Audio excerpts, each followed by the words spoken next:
اس programme کے اخراجات جو اسمر منسٹریز کے دوست اور پارٹنرز ادا کرتے ہیں۔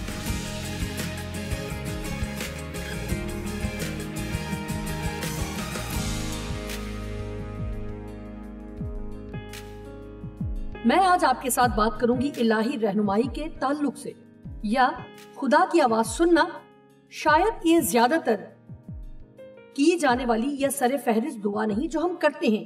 سب سے زیادہ کی جانے والی دعا ہے اپنے بچوں اور پیاروں کے لیے، اور یہ واضح ہے کہ کیوں لوگ اپنے بچوں کے لیے زیادہ فکر مند ہیں جو کہ خدا کے ساتھ نہیں چلتے، لیکن دوسرے نمبر پر رہنمائی کے لیے دعا ہے۔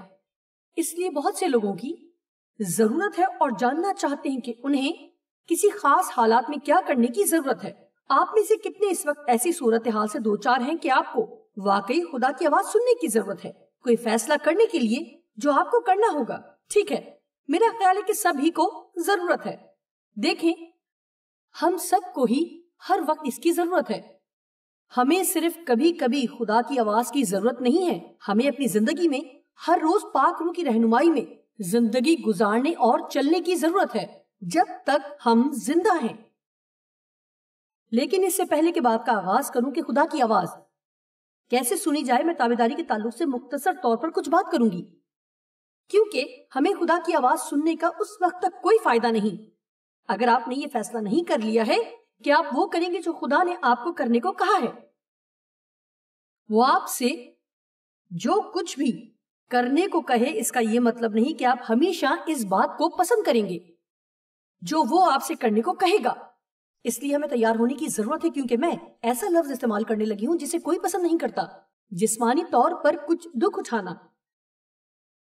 اگر ہم اپنی زندگی میں خدا کو کچھ زیادہ چاہتے ہیں تو پھر ہمیشہ ہمارے جسمانی ارادوں کو ختم ہونے کی ضرورت ہے۔ یوحنا نے کہا، ضرور ہے کہ میں گھٹوں اور وہ بڑھے۔ ہم اس وقت تک اپنی زندگی میں خدا کی طرف سے بڑھوتی کی توقع نہیں کر سکتے جب تک ہم وہی کرتے رہیں جو ہم ہر وقت کرنا چاہتے ہیں اور خود کو خدا کی آواز سننے کے لیے تیار نہ کریں۔ شاید ہمیں تابعداری پر زیادہ تعلیم کی ضرورت ہے۔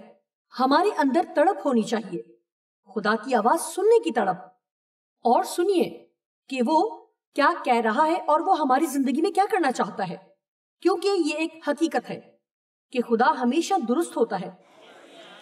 اگر ہم اس سے متفق نہ ہوں تو ہم ہمیشہ غلط ہوں گے۔ صرف خدا ہی ہے جو ہماری درست رہنمائی کر سکتا ہے۔ میں کہنا چاہوں گی، آپ سمجھ لیں کہ خدا جو کچھ بھی آپ کو کرنے کو کہے یا جو کچھ نہ کرنے کو کہے، وہ چاہتا ہے کہ آپ ان تمام باتوں کو ہمیشہ کے لیے ترک کر دیں، لیکن یہ آپ کے ہی فائدے کے لیے کہتا ہے۔ اگر ہم واقعی یقین رکھتے ہیں کہ خدا بھلا ہے اور ہم سے پیار کرتا ہے اور کہتا ہے کہ کچھ ترک کر دیں تو جو ہم ترک کرنا نہیں چاہتے ہیں، پہلی بات یہ ہے کہ خدا کی نافرمانی کرنا غلط ہے۔ دوسری بات، ہم خود کو ہی دکھ پہنچا رہے ہیں، کیونکہ وہ جو کچھ ہمیں کرنے کو کہتا ہے وہ ہمارے لیے باعث برکت ہوگا، جو ہم چاہتے ہیں کہ ہمیں ملے، لیکن ہم وہ کام نہیں کر رہے جو ہمیں کرنے کی ضرورت ہے جس سے برکت ملے گی۔ میں ایک خاتون کو نہیں بھول سکتی جو کانفرنس میں تھی۔ میں اکثر یہ کہانی سناتی ہوں لیکن میں ہمیشہ ہی اس سے حیران ہوتی ہوں۔ ہم ایسی کانفرنس کر رہے تھے جیسا آپ نے دیکھا ہوگا اکثر اوقات شادی ہال میں ہوتا ہے۔ کانفرنس میں صرف خواتین تھیں اور وہ بڑے گول میزوں کے گرد بیٹھی تھیں۔ ہر میز پر 8 لوگ بیٹھے تھے۔ یہ ماحول کھانے کے دوران کافی زیادہ رفاقتی تھا۔ مجھے یاد نہیں کہ میں کیا پیغام سنا رہی تھی، لیکن کانفرنس کے اختتام پر یہ خاتون میرے پاس آئی اور مجھے کہنے لگی، میں جانتی ہوں کہ اصل میں میرا مسئلہ کیا ہے۔ میرے پوچھنے پر اس نے بتایا کہ مجھے آپ کی طرح جنسی زیادتی کا سامنا کرنا پڑا۔ اس نے بتایا کہ چھوٹی چھوٹی چیزیں جو وقوع پذیر ہوتی ہیں، سمجھتے ہیں کہ یہ صرف اتفاق ہے، لیکن یہ حقیقت میں خدا کی مہیا کرنے والی قدرت ہے۔ یہ کیسے ممکن ہے کہ میرے ساتھ میز پر باقی تمام خواتین بھی اسی مسئلے کا شکار تھیں جو میرا ہے۔ اس نے بتایا جب میں نے ان کی گفتگو سنی کہ کس طرح خدا نے ان کو شفا دی ہے اور ان کی زندگی میں کیسا کام کیا ہے اور اب وہ آزاد ہیں، وہ بولی، ان کی باتیں سن کر میں نے جان لیا کہ اب خدا مجھے بھی ویسا ہی کرنے کو کہہ رہا ہے جو اس نے ان کو کرنے کو کہا ہے۔ فرق صرف اتنا ہے کہ انہوں نے عمل کیا لیکن میں نے نہیں کیا۔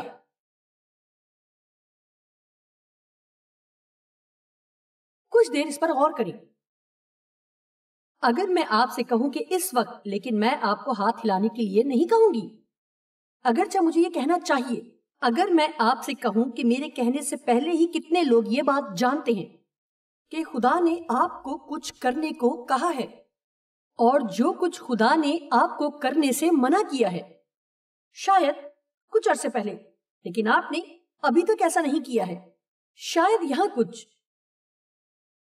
دلیر لوگ موجود ہیں جن کا کوئی فائدہ نہیں. اچھا دیکھیں، میں سنگ دل نہیں بن رہی، لیکن میں اور آپ اسی جھنجٹ میں پڑے رہیں گے جس میں اب ہیں، اور یہ مزید بگڑے گا جب تک آپ وہ نہیں کرتے جو خدا نے آپ کو کرنے کو کہا ہے. ایمان بغیر اعمال کے مردہ ہے. یہ کہنا شاندار ہے کہ میں خدا پر ایمان رکھتی ہوں. اگر میں وہ نہ کروں جو وہ کرنے کو کہتا ہے تو پھر میں کچھ بھی خدا سے حاصل نہیں کر سکوں گی. شاید آپ میں سے کچھ لوگ بیٹھے ہوئے بے چینی محسوس کر رہے ہیں. مجھے امید ہے کہ ایسا ہی ہے. میرا خیال ہے کہ ہمیں ہمیشہ ہی چرچ میں آرام محسوس نہیں کرنا چاہیے. ہم مختصر طور پر کچھ دیر تابعداری پر بات کریں گے. آپ میں سے کتنوں نے تابعداری کے حوالے سے یہ آیت سنی ہے کہ ابلیس کا مقابلہ کرو تو وہ تم سے بھاگ جائے گا؟ لیکن دراصل کلام میں ایسے نہیں لکھا ہے. یہ وہ حصہ ہے جو ہم بولتے ہیں، لیکن پورا مفہوم یہ ہے کہ خدا کے تابع ہو جاؤ اور ابلیس کا مقابلہ کرو تو وہ تم سے بھاگ جائے گا. ہمیں شیطان پر کوئی اختیار نہیں ہوگا اگر ہم جانتے بوجھتے ہوئے نافرمانی میں اپنی زندگی گزارتے ہیں. میرا خیال ہے کہ خدا یہاں ہم پر کچھ زیادہ مہربان ہوتا ہے جب ہم انجان پن میں رہتے ہیں. تو پولس رسول کہتے ہیں کہ خدا نے اس پر فضل کیا کیونکہ وہ خدا کے لیے غیرت تو رکھتا تھا لیکن سمجھ کے ساتھ نہیں.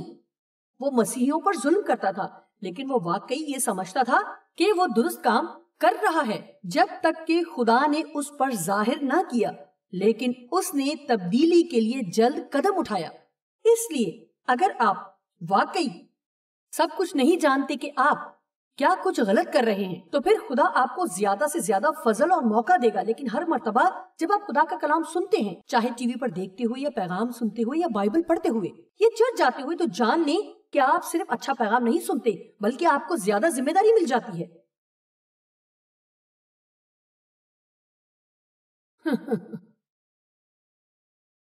کیونکہ اب آپ وہ جانتے ہیں جو آپ پہلے نہیں جانتے تھے.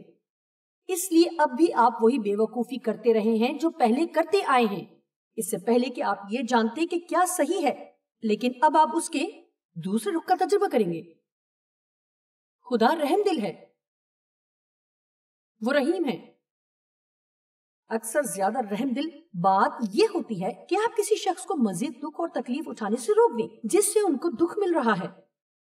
خدا کے تابع ہو جاؤ اور ابلیس کا مقابلہ کرو تو وہ تم سے بھاگ جائے گا. ہم سب کو ہمیشہ ہی ابلیس سے واسطہ رہے گا کیونکہ وہ ہم سے نفرت کرتا ہے. اور آپ کو فکر ہونی چاہیے کہ وہ آپ کو پریشان کیوں نہیں کر رہا ہے. اگر کرتا ہے تو فکر نہیں، کیونکہ اگر وہ آپ کو پریشان نہیں کر رہا ہے تو اس کا مطلب ہے کہ آپ نے اسے مشکل میں نہیں ڈال رکھا ہے. لیکن ابلیس کا اپنے اوپر سے اختیار ہٹانے کا بہترین طریقہ یہ ہے کہ آپ بہترین کوشش کرتے ہوئے فوری اور جلدی سے وہ کام کریں جو خدا نے آپ کو کرنے کو کہا ہے. فوری اور جلدی سے وہ کریں جو خدا آپ کو کہہ رہا ہے. میں جتنا زیادہ اس پر بات کر رہی ہوں اتنا ہی زیادہ اچھا محسوس کر رہی ہوں، اور میں جتنا اس پر بات کر رہی ہوں تو میں کہہ سکتی ہوں آپ میں سے کچھ تو پریشان ہیں اور کچھ تو مجھے دیکھ کر ابھی تک مسکرائے بھی نہیں. اب دیکھتے ہیں یسایہ پہلا باب اس کی 19ویں آیت. اگر تم راضی اور فرما بردار رہو تو زمین کے اچھے اچھے پھل کھاؤ گے. لیکن ہم راضی تو ہیں، لیکن کلام میں صرف یہی تو نہیں لکھا ہے بلکہ لکھا ہے اگر تم راضی ہو اور فرما بردار رہو تو زمین کے اچھے اچھے پھل کھاؤ گے. میں اس بات کے لیے پرجوش ہوں کہ اگلے چند ہفتوں میں اس تعلق سے کیا ہونے جا رہا ہے. میری منادی کرنے کے بعد آپ سب چست ہو جائیں گے اور آپ چند دنوں کے لیے بہترین رویے دکھائیں گے، اور پھر ضرورت ہوگی کہ کوئی آپ کو تازہ خوراک دے. اس لیے پاسٹر صاحب، میرا خیال ہے کہ آپ کو 10 حصوں پر مبنی تعلیم دینا ہوگی. جی آئیے اب آگے چلتے ہیں. حجی پہلا باب 2 آیت سے 9 آیت تک مجھے اس میں نہایت ہی دلچسپ کہانی ملی ہے. اب آپ سب بھی اسے غور سے سنیے. رب الافواج یوں فرماتا ہے کہ یہ لوگ کہتے ہیں ابھی خداوند کے گھر کی تعمیر کا وقت نہیں آیا، اور جیسا کہ آپ جانتے ہیں کہ لوگ کہہ رہے تھے کہ ہیکل کی تعمیر کا وقت ابھی نہیں آیا۔ اصل متن میں ایمپلیفائڈ ترجمے میں لکھا ہے کہ خورس بادشاہ نے 18 سال پہلے ہی حکم جاری کر دیا تھا، لیکن لوگ اس کے باوجود کہہ رہے تھے کہ ابھی صحیح وقت نہیں آیا۔ اور جانتے ہیں ان سب لوگوں کو خدا نے پہلے ہی نبی کی معرفت 18 سال پہلے کہہ دیا تھا کہ انہیں کیا کرنے کی ضرورت ہے۔ اس لیے یہ لوگ 18 سال سے نافرمانی کر رہے تھے۔ کیا آپ جانتے ہیں کہ نافرمانی کی بنیادی وجہ کیا تھی؟ ہم ایسے کیوں ہیں؟ میرا مطلب ہے کہ لوگ جو خدا سے پیار کرتے ہیں، ہم دل کے اچھے ہیں اور ہم بہانے تراشتے ہیں ہر اس بات کے لیے جو ہمیں کچھ بے چین کرتی ہے۔ ہم فوری طور پر بہانہ تلاش کر لیتے ہیں کہ ابھی اس کا وقت نہیں ہے۔ تاخیر کرنا نہایت ہی خطرناک ہے، یہ بہت بڑا دھوکہ ہے، کیونکہ جب ہم تاخیر کرتے ہیں تو ہم اسے نافرمانی نہیں سمجھتے، کیونکہ ہم بعد میں تابعداری تو کریں گے ہی۔ سنیں، کیونکہ ہم بعد میں تو کریں گے ہی، ہم منصوبہ بنا کر کرنے کا ارادہ کرتے ہیں، لیکن جب تک خدا آپ کو انتظار کرنے کا نہ کہے کہ پھر کسی وقت اس بات میں تابعداری کرنا، تو آپ اس وقت تابعداری نہیں کرتے جب تک آپ کر نہ لیں جو خدا نے کرنے کو کہا ہے۔ ہاللیلویہ۔ تب خداوند کا کلام حجی نبی کی معرفت پہنچا۔ کلام مقدس میں یوں مرقوم ہے کہ کیا تمہارے لیے مسکف گھروں میں رہنے کا وقت ہے جب کہ یہ گھر ویران پڑا ہے؟ خدا ان سے کہہ رہا ہے، میں نے تمہیں کہا ہے کہ میرا گھر تعمیر کرو، لیکن تم اپنا گھر بنانے میں مصروف ہو۔ ضرورت اس بات کی ہے کہ ہم خدا کی بادشاہی کو وسعت دینے میں مصروف رہیں بنسبت اس کے کہ اپنے نام کی عزت و شہرت کو وسعت دیں۔ اور اب رب الافواج یوں فرماتا ہے کہ تم اپنی روش پر غور کرو۔ تم نے بہت سا بویا پر تھوڑا کاٹا، تم کھاتے ہو پر آسودہ نہیں ہوتے، تم پیتے ہو پر پیاس نہیں بجھتی۔ میں اس بات کے لیے کافی مشکل میں ہوں، معلوم نہیں، لیکن یہ بائبل میں ہے۔ تم کپڑے پہنتے ہو پر گرم نہیں ہوتے۔ میں یہ کہنا چاہوں گی کہ اس کا یہ مطلب ہرگز نہیں ہے کہ آپ سب جا کر نافرمانی کریں۔ بہرحال شاید یہ بھید ہے۔ اب آگے چلتے ہیں۔ تم کپڑے پہنتے ہو پر گرم نہیں ہوتے، اور مزدور اپنی مزدوری سوراخ دار تھیلی میں جمع کرتا ہے کیونکہ خدا نے اپنی برکت روک دی ہے۔ کیا آپ کو کبھی ایسا محسوس ہوا ہے؟ چاہے میں کچھ بھی کروں لیکن کچھ بھی وقوع نہیں ہوتا۔ مجھے یاد ہے کئی سال پہلے ڈیو کو بتایا کہ چاہے ہم جتنا بھی کماتے ہیں، ہم بہت کم بچت کر پاتے ہیں اور کچھ نہ کچھ ہو جاتا ہے اور یہ بھی ختم ہو جاتا ہے۔ یہ لوگ کہہ رہے ہیں کہ ہم کام کرتے ہیں لیکن ہمارے لیے کافی نہیں ہوتا، ہم یہ سب کرتے ہیں لیکن آسودہ نہیں ہوتے، کبھی آسودہ حال نہیں ہوتے، کبھی کافی نہیں ہوتا۔ اور خدا ان کو جواب دیتا ہے کہ اپنی روش پر غور کرو۔ جی، اپنی روش پر غور کرو۔ یہ تکلیف دہ بات نہیں ہوگی اگر آپ کبھی اپنے اندر جھانک کر غور کریں۔ آپ کے پاس اپنے آپ سے ملاقات کے لیے وقت نہیں۔ شاید بیٹھ جائیں اور پھر اپنی زندگی پر غور کریں اور سوچیں کہ آپ اپنے وقت کے ساتھ کیا کر رہے ہیں، اور شاید صرف یہ سوچیں کہ آپ وہ کون سے کام کر رہے ہیں تاکہ آپ کسی شخص کو خوش کر سکیں۔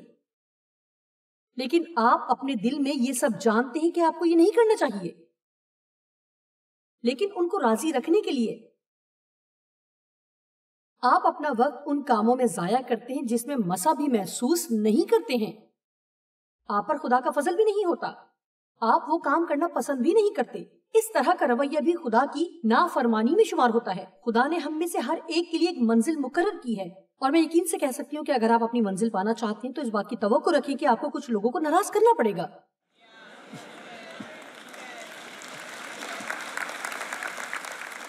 آمین۔ کیا ہمیں پسند نہیں ہے کہ ہم سب سے پیار کریں اور ہر کوئی ہم سے اور ہماری باتوں سے متفق ہوں؟ لیکن یقینی طور پر ہم سمجھ سکتے ہیں کہ ابلیس کبھی ایسا نہیں ہونے دے گا، اور یہ ہماری عادت بن چکی ہے کہ لوگوں کی اجازت ایک ایسا مسئلہ ہے جس کی ہم سب بہت آرزو کرتے ہیں، لیکن وہ ہمیشہ ہی اس بات کو یقینی بنائے گا کہ کوئی نہ کوئی ہم سے اتفاق نہ کرے، اس امید پر کہ ان کی مرضی حاصل کرنے کے لیے ہم ان کی مرضی پر چلنا شروع کریں گے، نہ کہ جو خدا کرنے کو کہہ رہا ہے۔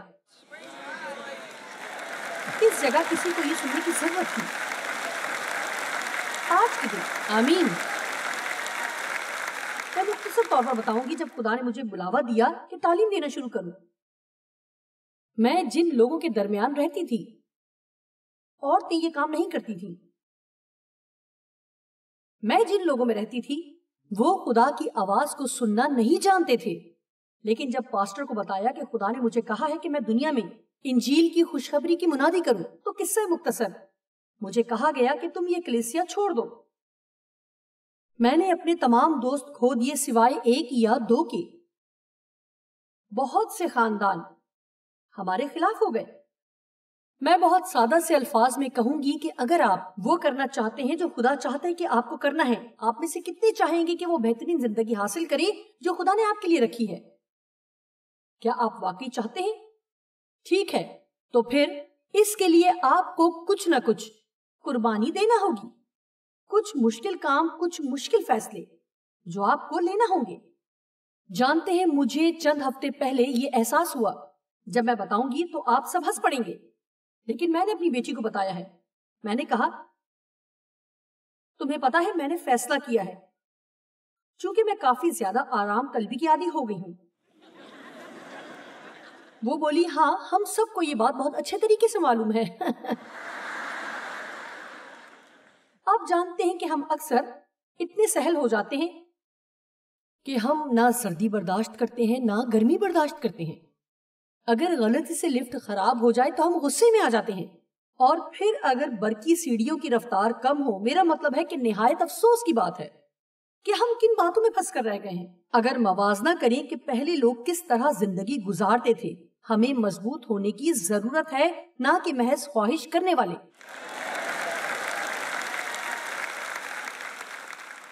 میں لوگوں کو مضبوط دیکھنا چاہتی ہوں اور یقین رکھتی ہوں کہ وہ سب کچھ کر سکتے ہیں جو خدا انہیں کرنے کو کہتا ہے، اور ایسے لوگ ہوں جو فیصلہ کر سکیں کہ میں ہمت نہیں ہاروں گی۔ اے ابلیس، تم بھول جاؤ کہ میں ہمت ہار جاؤں گی، کیونکہ میں ہمت نہیں ہاروں گی۔ اگر ہر کوئی خدا کے وعدے حاصل کر سکتا ہے تو میں بھی خدا کے وعدے حاصل کروں گی۔ 7ویں آیت، رب الافواج یوں فرماتا ہے کہ اپنی روش پر غور کرو۔ 8ویں آیت، پہاڑوں سے لکڑی لا کر یہ گھر تعمیر کرو اور میں اس سے خوش ہوں گا اور میری تمجید ہوگی، خداوند فرماتا ہے۔ 9ویں آیت، تم نے بہت کی امید رکھی اور دیکھو تھوڑا ملا، اور جب تم اسے گھر لائے تو میں نے اسے اڑا دیا۔ رب الافواج فرماتا ہے، کیوں؟ اس لیے کہ میرا گھر ویران ہے اور تم میں سے ہر ایک اپنے گھر کو دوڑا چلا جاتا ہے تاکہ اپنی خوشی پوری کرے۔ آمین۔ میں کچھ ایسا کہنا چاہوں گی جس سے کسی کو الجھن ہوگی، وہ یہ کہ آپ کو فراغ دلی سے دینے کی ضرورت ہے۔ میرا مطلب ہے فیاضی سے۔ اگر آپ کسی چرچ کا حصہ بننا چاہتے ہیں تو ایک ایسا چرچ اپنائیں جو زیادہ بشارتی کام کرتا ہے۔ میں سمجھتی ہوں کہ وہ چرچ حقیقی چرچ نہیں ہو سکتا، جی، جو غریبوں اور ضرورت مندوں کی مدد نہیں کرتا ہے۔ اگر ہم صرف یہ سوچیں کہ ہم سب مل کر ایک ہو جائیں اور سب مل کر اپنی اپنی بادشاہی قائم کرنے کی کوشش کریں، تو پھر ہم نے اپنے مقصد کو کھو دیا ہے۔ میرا مطلب ہے کہ دنیا کو اس وقت بدل سکیں گے جب ہم اس میں جائیں گے اور سچ مچ لوگوں سے پیار کریں گے، کیونکہ یہ وہ چیز ہے جو وہ نہیں جانتے کہ اس کا کیا کریں، خاص طور پر اگر آپ سیکھ لیں کہ اپنے دشمنوں سے کیسے پیار کریں۔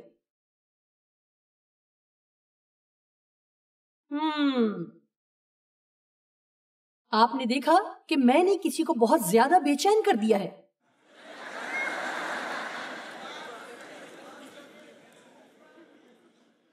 اگر آپ واقعی دھیان سے سنیں تو خدا کہہ رہا ہے کہ اس شخص کی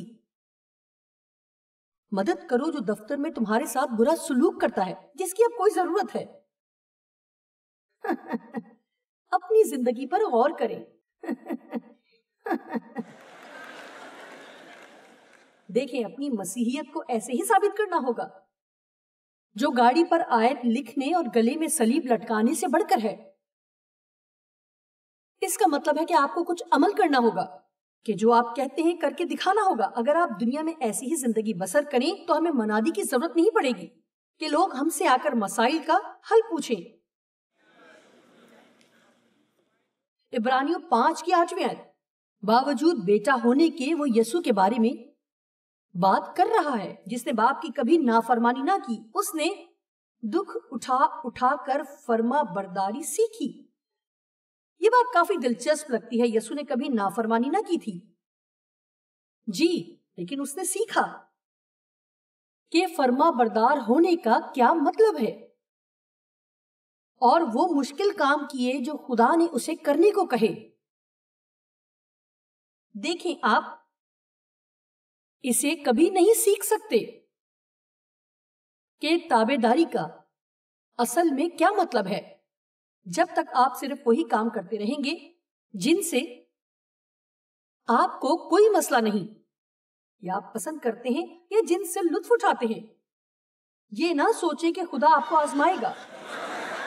میں آپ کو کچھ بتانا چاہوں گی. بہت سے لوگ اس وقت دیکھ رہے ہیں، آپ ایک بہت بڑے امتحان میں ہیں. میں آپ کو بتا رہی ہوں کہ آگے بڑھیں اور اس میں کامیاب ہوں، کیونکہ اگر آپ نہیں ہوں گے تو امتحان دوبارہ دینا ہوگا. پاک روح کے اسکول میں آپ کا بچنا مشکل ہے اور آپ کو بار بار ایک ہی امتحان دینا ہوگا جب تک آپ اسے پاس نہ کر لیں. ایک چھوٹی سی کہانی ہے. میرے پاس ایک قیمتی موتی والا بریسلٹ تھا. آمین. مجھے یاد نہیں، کسی نے شاید مجھے تحفے میں دیا تھا یا میں نے خریدا تھا، لیکن یہ قیمتی پتھر والا تھا اور اس کے اوپر چھوٹی سی کمان بنی تھی. میرا خیال تھا کہ یہ بہت پیارا ہے، مجھے یہ بریسلٹ بہت پسند تھا. خدا نے مجھ سے بات کرنا شروع کی کہ میں اسے اس لڑکی کو دے دوں جو ہماری کوائر میں تھی، لیکن میں یہ دینا نہیں چاہتی تھی، اور اگر مجھے پسند نہ ہوتا تو مجھے اس کی پرواہ بھی نہیں تھی، اور میں خود کو بہت فیاض دل سمجھتی کہ کس قدر اچھی ہوں، کتنی تابعدار ہوں. لیکن داؤد نے کہا کہ میں خدا کو ایسی قربانی نہیں دوں گا جس پر میرا خرچ نہ ہوا ہو. لیکن میں یہ بریسلٹ نہیں دینا چاہتی تھی، اس لیے میں نے بہانے بنانا شروع کیے. خدا میرا خیال ہے کہ اسے چاندی پسند نہیں ہے، وہ سونا پسند کرتی ہے. یہ لڑکی کافی دبلی پتلی تھی. میں نے کہا یہ تو اس کی بازو سے نیچے گر جائے گا. لیکن یہ حربہ بھی بالکل نہ چلا. آپ میں سے ایسے کتنے ہیں جو اکثر خدا کی ایک ہی بات پر اصرار کرنے سے بیزار ہو جاتے ہیں اور آپ آخرکار جان لیتے ہیں کہ میں یہ کام کر دوں اور اپنی جان چھڑا لوں. میں نے کچھ ایسی ہی نیت سے وہ بریسلٹ اس لڑکی کو دے دیا، لیکن میں نے اپنی فیاضی کی بھی نمائش کر دی، جیسا کہ ہم کرتے ہیں، کہ میرے لیے یہ بریسلٹ بہت معنی رکھتا ہے. میرے لیے یہ کسی کو دینا مشکل ہے، لیکن خدا نے میرے دل میں ڈالا ہے کہ یہ تمہیں دے دوں. میں تابعداری کرنا چاہتی ہوں. اور میں نے یہ سلسلہ کچھ ہفتوں تک جاری رکھا، اور میں جب بھی اس لڑکی کو اس بریسلٹ کے ساتھ دیکھتی تو کہتی کہ تمہیں نہیں معلوم کہ میرے لیے یہ کتنا مشکل تھا. میں اسے بہت یاد کرتی ہوں. پھر ایک دن اس نے مجھے واپس کر دیا. اس نے مجھے وہ واپس کر دیا.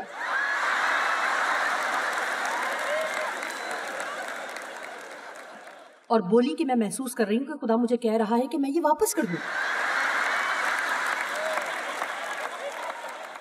اور میں نے سوچا جوائس جوائس جوائس جوائس. دلچسپ بات یہ ہے کہ وہ ابھی تک میرے پاس موجود ہے،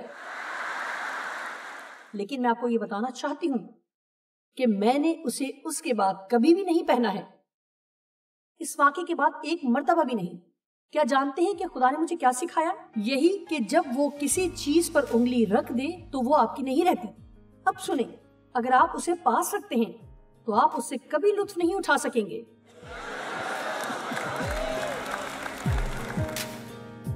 خدا ہر روز آپ کی زندگی میں رہنمائی کرنا چاہتا ہے.